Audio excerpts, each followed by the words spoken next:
Selamat datang kembali di penjelajahan kita. Nah, kali ini kita lanjut lagi nih dari The McKinsey Mind. Kalau di pembahasan sebelumnya kita udah bongkar bab 1 soal merumuskan hipotesis awal, nah sekarang kita masuk ke, jantungnya. Bab 2, merancang analisis. Betul, bab pembuktiannya ya. Iya, pertanyaan besarnya buat Anda nih.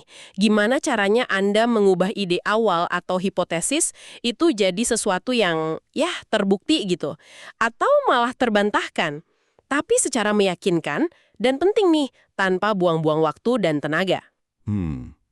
Ini bukan cuma soal ngolah angka loh, tapi lebih ke, strategi berpikirnya. Setuju banget. Analisis ini kan ibaratnya jembatan ya. Jembatan penting yang nyambungin hipotesis, yang seringkali masih campur aduk antara intuisi sama fakta-fakta awal ke bukti yang kuat. Bukti yang bisa dipertanggungjawabkan. Oke. Nah, buku The McKinsey Mind ini nunjukin kontras yang menarik. Pendekatan McKinsey itu kan sangat bertumpu pada fakta. Beda sama banyak organisasi lain yang mungkin lebih ngandelin feeling atau intuisi aja gitu pas ngambil keputusan. Feeling ya? Bukan berarti intuisi nggak penting loh ya, tapi seringkali fondasi faktanya itu kurang kokoh. Nah, keseimbangan ini yang dicari. Dan tantangan klasiknya, ini pasti Anda juga sering hadapi kan? Gimana caranya melakukan analisis cermat ini pas waktunya mepet, sumber dayanya terbatas gitu kan? Kayaknya ini inti masalah yang mau dipecahin di bab ini deh. Tepat sekali. Efisiensi sama efektivitas itu jadi kata kuncinya.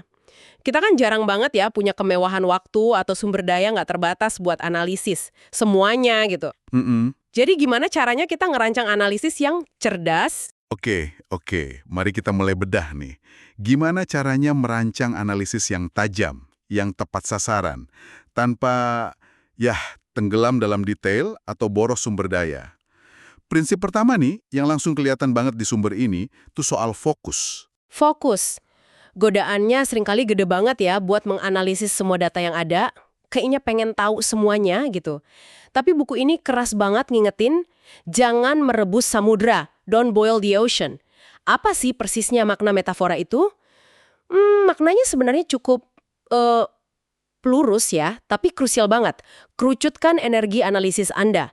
Prinsip dasarnya itu temukan penggerak utama. Find the key drivers. Key drivers ya. Iya, artinya fokuskan analisis cuma ke isu-isu inti yang bakal langsung jawab hipotesis Anda dan yang punya dampak paling gede ke hasil akhir. Jangan habiskan waktu buat analisis data pinggiran cuma karena datanya gampang didapat atau kelihatannya, wah menarik nih.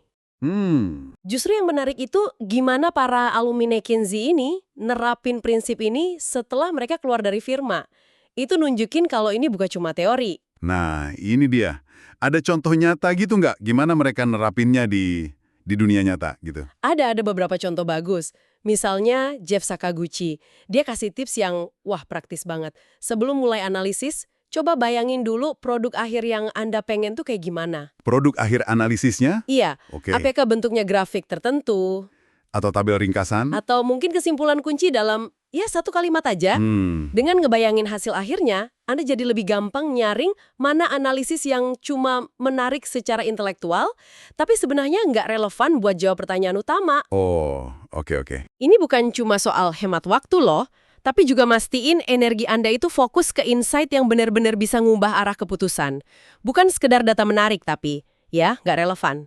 Jadi, ngebayangin hasil akhirnya itu membantu kita disiplin soal relevansi ya? Ada contoh lain nggak? Ada lagi dari Bob Buchbaum. Nah, dia di bisnisnya yang skalanya lebih kecil. Dia sadar banget sumber dayanya terbatas. Jadi dia secara aktif nyari jalur termudah. Path of least resistance. Jalur termudah. Iya, analisis mana yang paling cepat ngasih jawaban yang, cukup lah, gitu. Dia juga fokus nyari jawaban yang secara arah benar, directionally correct. Nggak ngejar presisi absolut. Arahnya yang penting benar ya? Betul. Dan dia secara sadar ngehindarin godaan buat ngebangun teori pemersatu yang kompleks, makan waktu. Yang mungkin bagus secara akademis tapi nggak praktis buat bisnis dia. Oke, saya nangkep benang merahnya nih. Ini tuh soal nahan diri secara sadar ya. Nahan diri dari godaan buat ngejar tiap data yang muncul, tapi tetap fokus di jalur utama yang ngebuktiin hipotesis. Jadi, kedisiplinan terhadap relevansi itu intinya. Persis. Relevansi terhadap hipotesis itu ngalahin rasa penasaran intelektual semata. Dalam konteks pemecahan masalah bisnis ini ya, ini kunci efisiensi yang vital, apalagi kalau dikejar waktu atau anggaran. Baik, jadi fokus itu langkah pertama yang krusial. Tapi katakanlah kita udah berhasil nih nyaring daftar analisis yang relevan. Sumber daya kan tetap terbatas ya. Gimana kita nentuin mana yang mesti dikerjain duluan? Sumber ini nyebut soal nyari kemenangan cepat atau quick wins, atau metik buah yang rendah, pluck the low hanging fruits. Gimana konsep ini jalan pas ngerancang analisis? Nah, ini nyambung banget sama alokasi sumber daya tadi. Setelah punya daftar analisis yang relevan, langkah berikutnya ya prioritasin. Identifikasi analisis mana yang satu, relatif lebih gampang atau cepat diselesain. Oke. Dan dua, punya kemungkinan besar ngasih kontribusi signifikan buat buktiin atau sanggah hipotesis Anda. Ini soal dapetin momentum awal dan hasil berharga secepat mungkin. Ada analogi menarik nih dari Chuck Kosoni, dari pengalamannya di industri game development. Pas debugging software, Oh, debugging. Gimana kaitannya tuh? timnya dia itu nggak nyoba perbaiki semua bug kecil secara acak. Mereka fokus nyari dan perbaiki bug yang nyebabin, katakanlah, 80% masalah atau crash yang dialamin pengguna. Itu dulu. Yang paling parah dulu ya? Iya. Dengan ngatasin biang kerok utamanya ini, mereka bisa kasih perbaikan signifikan dengan cepat. Baru abis itu mereka nyisir bug-bug yang dampaknya lebih kecil. Prinsipnya sama buat analisis. Cari analisis yang ngasih daya ungkit paling gede dengan usaha yang relatif lebih kecil di awal. Wah, ini menarik banget. Prinsip 80-20 muncul lagi di sini ya. Kayaknya ini udah kayak benang merah dalam cara mikir McKinsey yang dibahas buku ini. Meskipun sumbernya bilang aturan 80-20 ini bakal dibahas lebih detail nanti, tapi penerapannya buat prioritas analisis di sini udah kerasa banget. Fokus ke 20% analisis yang mungkin ngasih 80% jawaban. Betul sekali. Prinsip Pareto atau aturan 80-20 ini emang sering banget diterapin dalam macam-macam konteks pemecahan masalah bisnis ala McKinsey. Mengidentifikasi dan fokus pada minoritas vital, mau itu penyebab masalah, sumber keuntungan, atau ya dalam hal ini analisis kunci, itu inti dari efisiensi berpikir mereka. Oke, kita udah bahas fokus sama prioritas. Nah, prinsip berikutnya ini mungkin agak bikin kaget ya, buat sebagian Anda yang biasa di dunia akademik atau riset yang nuntut presisi tinggi. Kita kan sering mikir analisis yang bagus itu harus super presisi, detail sampai angka di belakang koma gitu. Tapi buku The McKinsey Mind ini justru nyaranin lupakan presisi absolut. Beneran gitu? Ya, ini mungkin kedengarannya agak gimana ya, kontraintuitif awalnya. Tapi ini sangat pragmatis dalam kebanyakan situasi bisnis. Ngejar presisi sampai digit terakhir itu seringkali nggak sepadan sama waktu dan usaha yang dikeluarin. Nggak worth it ya? Iya, malah lebih parah lagi kadang malah ngasilin apa yang disebut presisi palsu. Spurious precisions. Spurious precision. Apa tuh maksudnya? Presisi palsu itu, ya, angka yang kelihatannya akurat banget di permukaan, mungkin sampai berapa desimal gitu, padahal angka itu dibangun di atas asumsi yang ya goyah, atau data yang nggak sepenuhnya solid, atau model yang terlalu disederhanain. Oh, jadi kelihatannya presisi, tapi Tapi sebenarnya nyesatin karena fondasinya rapuh. Dalam banyak keputusan bisnis, yang lebih penting itu bukan angka pasti sampai koma terakhir, tapi lebih ke paham urutan besarannya, order of magnitude, atau mastiin kesimpulan Anda itu benar secara arah, directionally correct, kayak yang dicari Bob Buxbaum tadi. bisa kasih contoh nggak gimana ini kelihatannya di lapangan? Kapan gitu cukup baik, lebih baik dari sempurna? Misalnya, kayak yang diceritain seorang alumni. Pas ngelakuin analisis pasar awal, tahu potensi pasarnya itu $5 juta, $50 juta, atau $500 juta, itu seringkali jauh lebih berharga buat keputusan strategis awal. Jauh banget bedanya ya? Iya, daripada ngabisin berminggu-minggu debat angka pastinya $50 juta atau $75 juta. Perbedaan urutan besaran itu yang krusial di tahap awal. Contoh lain yang bagus dari Naras Echembadi. Dia punya tim pemasaran isinya banyak PhD. Wah, Yang biasa sama, rigor riset akademik, selalu minta data sempurna sebelum bertindak. Dia harus terus ngingetin mereka, teman-teman, ini pemasaran bukan riset lab. Kita coba cari untung bukan nyari kebenaran absolut. Ayo jalan terus. iya juga ya. Yang dibutuhin seringkali itu kecepatan sama arah yang benar. Bukan kesempurnaan data yang mungkin. ya. Mustahil dicapai. Jadi ini pesan penting buat Anda nih. Berani nerima kalau hasil analisis cukup baik, itu bisa jadi jauh lebih efektif daripada nunggu sempurna yang nggak datang-datang. Apalagi kalau cukup baik itu memungkinkan Anda bikin keputusan yang lebih cepat dan tepat arah. Ini soal pragmatisme dalam analisis ya. Sangat tepat. Pragmatisme dan efisiensi. Skill penting di sini tuh tahu kapan harus berhenti gali detail lebih dalam dan ya merasa nyaman dengan tingkat ketidakpastian tertentu demi kemajuan. Nah, ini bawa kita ke tantangan berikutnya nih. Gimana kalau kita hadapin situasi di mana data yang kita butuhin buat analisis kunci itu benar-benar nggak ada? Wah, ya. Sering terjadi itu. Misalnya, data internal kompetitor yang, rapat banget dijaga. Atau data soal produk yang sama sekali baru, belum pernah ada sebelumnya. Gimana kita bisa analisis sesuatu yang kayaknya gelap gitu? Ini pertanyaan krusial banget. Gimana analisis yang kelihatannya nggak bisa dianalisis karena nggak ada data langsung? Disinilah teknik yang disaranin sumber ini, yaitu triangulasi. Jadi sangat berguna. Triangulasi. Intinya, kalau Anda nggak bisa ngukur target secara langsung, ya deketin target itu dari berbagai sudut beda. Pakai data-data lain yang ada, meskipun nggak langsung berhubungan. Anda pakai data dari situasi analog atau titik data nggak langsung lainnya buat, perkirain jawaban yang Anda cari. Triangulasi, ngedeketin dari berbagai sudut. Kedengarannya cerdas ya. Ada contoh gimana teknik ini diterapin di kasus nyata? Contoh klasik yang sering dikutip dari buku ini itu kasusnya Paul Kenny pas di GlaxoSmithKline. Dia ditantang buat perkirain ukuran pasar potensial buat obat HSSD. Itu kondisi hasrat seksual rendah pada wanita. Oh, oke. Masalahnya, waktu itu kondisi ini belum banyak dibicarain, belum ada diagnosis standar, dan ya tentu aja belum ada data pasar yang solid sama sekali. Jadi apa yang dia lakuin? Dia lakuin triangulasi. Gimana caranya? Dia lihat data adopsi Viagra pada pria sebagai proksi atau analogi perilaku konsumen buat obat gaya hidup.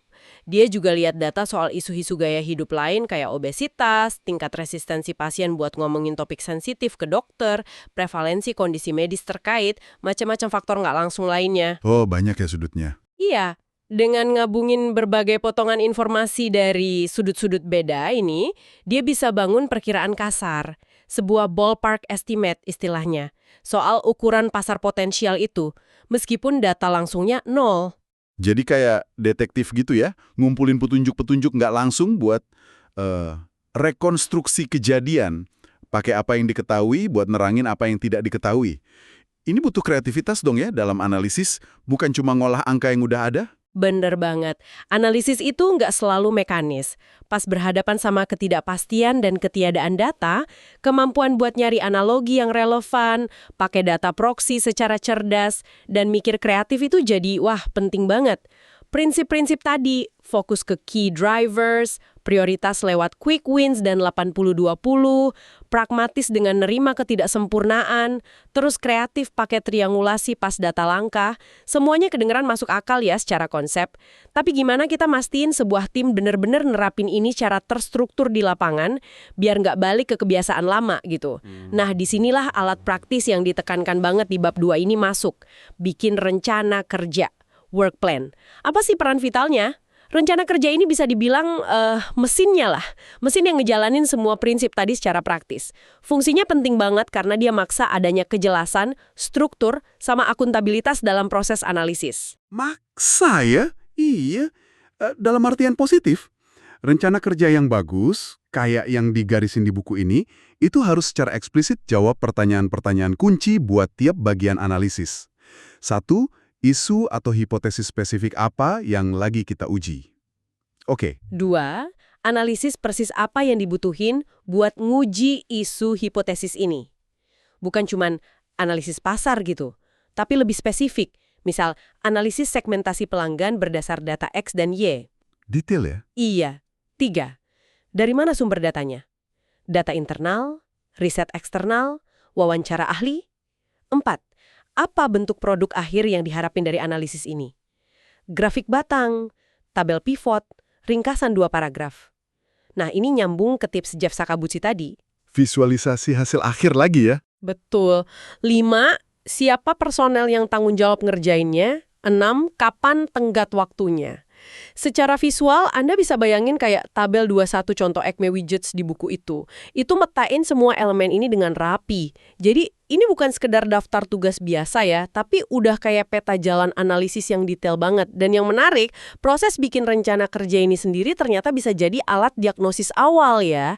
Ada kutipan dari alumni di buku ini yang bilang, dia yang nuangin di kertas duluan menang. Seolah-olah proses nuangin rencana ini ke kertas itu maksa kita mikir lebih jernih dan bisa ngungkap kelemahan di hipotesis atau logika kita sebelum mulai kerja keras. Tepat sekali.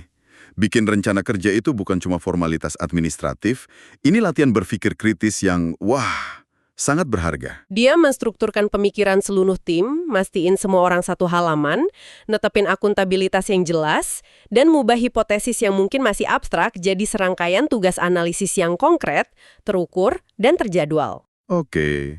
Dan lebih jauh lagi, ini nunjukin sifat iterasinya.